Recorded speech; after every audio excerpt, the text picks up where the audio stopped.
ഇന്നൊരു നല്ല കിടിലനായിട്ടുള്ള പരിപ്പ് കറിയുടെ റെസിപ്പിയുമായിട്ടാണ് വന്നിട്ടുള്ളത്. നമ്മൾ സദ്യയിലൊക്കെ വിളമ്പുന്നില്ല ആ ഒരു ടൈപ്പ് കറിയാണ്. ചെറുപയർ പരിപ്പ് വെച്ചിട്ടാണ് ഇത് തയ്യാറാക്കിയെടുക്കുന്നത്. അപ്പോൾ അതെങ്ങനെയാണ് തയ്യാറാക്കിയെടുക്കുന്നത് നോക്കാം. നമുക്ക് വീഡിയോയിലോട്ടേക്ക് പോകാം. അപ്പോൾ അതിന് വേണ്ടിയിട്ട് 1 കപ്പ് ചെറുപയർ പരിപ്പ് എടുത്തിട്ടുണ്ട്. ഇത് നന്നായിട്ട് കഴുകി വൃത്തിയാക്കിയിട്ട് നമുക്ക് കുക്കറിനകത്തേക്ക് ഇട്ട് കൊടുക്കാം. അപ്പോൾ ചിലർ ഇതൊക്കെ വറക്കാറുണ്ട്. വറുത്തിട്ടില്ലെങ്കിൽ ഒരു പ്രശ്നവുമില്ല കേട്ടോ.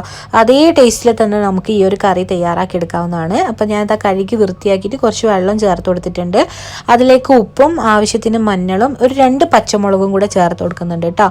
എന്നിട്ട് ഇത് നന്നായിട്ട് ഒന്ന് ഇളക്കി കൊടുത്തിട്ട് നമുക്കിതൊന്ന് വിസിലിട്ടെടുക്കാം. അപ്പോൾ ഒരു 2-3 വിസിൽ കൊണ്ട് തന്നെ നമുക്കിത് വെന്ത് കിട്ടും കേട്ടോ. ഈ ഒരു സമയം കൊണ്ട് നമുക്കിതിലേക്കുള്ള അരിപ്പ് തയ്യാറാക്കിയെടുക്കാം. അതിന് വേണ്ടിയിട്ട് ഒരു 3/4 കപ്പ് തേങ്ങ എടുത്തിട്ടുണ്ട്. ഇതിലേക്ക് നമുക്ക് ഒരു 1/2 ടീസ്പൂൺ അടുത്തോളം നല്ല ജീരകം ചേർത്ത് കൊടുക്കാം. ചെറിയ ജീരകം ഉണ്ടല്ലോ അത് ചേർത്ത് കൊടുക്കാം. അതുപോലെ തന്നെ ഒരു 3 അല്ലി ചെറിയ ഉള്ളിയും അതുപോലെ 1 അല്ലി വെളുത്തുള്ളി 2 പച്ചമുളകും ചേർത്ത് കൊടുത്തിട്ടുണ്ട്. ഇതെല്ലാം കൂടെ കുറച്ച് വെള്ളം ഒഴിച്ചിട്ട് ഒന്നങ്ങ് നമുക്ക് അരച്ചെടുക്കാം. കുറച്ച് മാത്രം വെള്ളം എടുക്കാം കേട്ടോ. അപ്പോൾ ഇത് നമ്മുടെ പരിപ്പൊക്കെ ഇവിടെ നന്നായിട്ട് വെന്ത് വന്നിട്ടുണ്ട് കേട്ടോ. ഇതൊന്ന് നമ്മൾ ഈ ഒരു കയ്യിൽ വെച്ചിട്ടൊന്ന് നന്നായിട്ടൊന്ന് ഇളക്കി കൊടുത്തിട്ടുണ്ടെങ്കിൽ കുറച്ച് ഭാഗമൊക്കെ ഉടഞ്ഞ് കിട്ടും. ആ ഒരു രീതിയിൽ വേണമെന്നുണ്ടെങ്കിൽ അങ്ങനെ ചെയ്യാം. എന്നിട്ട് നമ്മൾ ആ ഒരു അരിച്ചെടുത്തിട്ടുള്ള അരിപ്പുണ്ടല്ലോ അത് ഇതിലേക്ക് ഒഴിച്ചു കൊടുക്കാം. ഇതിലേക്ക് വേണമെന്നുണ്ടെങ്കിൽ കുറച്ചും കൂടെ വെള്ളം ഒഴിക്കട്ടോ. കാരണം നമ്മൾ തീയൊക്കെ ഓഫ് ചെയ്ത് കഴിഞ്ഞ് കഴിഞ്ഞാൽ ഇത് ചെറുതായിട്ടൊന്നും കൂടെ കുറുകി വരും.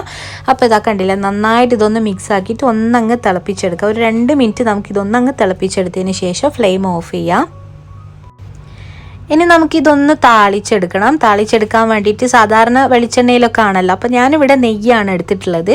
നെയ്യിൽ നമ്മളിത് താളിച്ചെടുക്കുന്ന സമയത്ത് ഒരു പ്രത്യേക ടേസ്റ്റാണ് കേട്ടോ. അപ്പോൾ 1 ടീസ്പൂണ് നെയ്യ് ഇട്ട് കൊടുത്തിട്ടുണ്ട്. ഇതിലേക്ക് ഒരു 1/2 ടീസ്പൂൺ അടുത്തോളം കടുക് ചേർത്ത് കൊടുക്കുക. അതുപോലെ തന്നെ കറിവേപ്പില ചേർത്ത് കൊടുത്തിട്ടുണ്ട്. പിന്നെ നമുക്ക് വറ്റൽമുളകും കൂടെ ചേർത്ത് കൊടുക്കാം.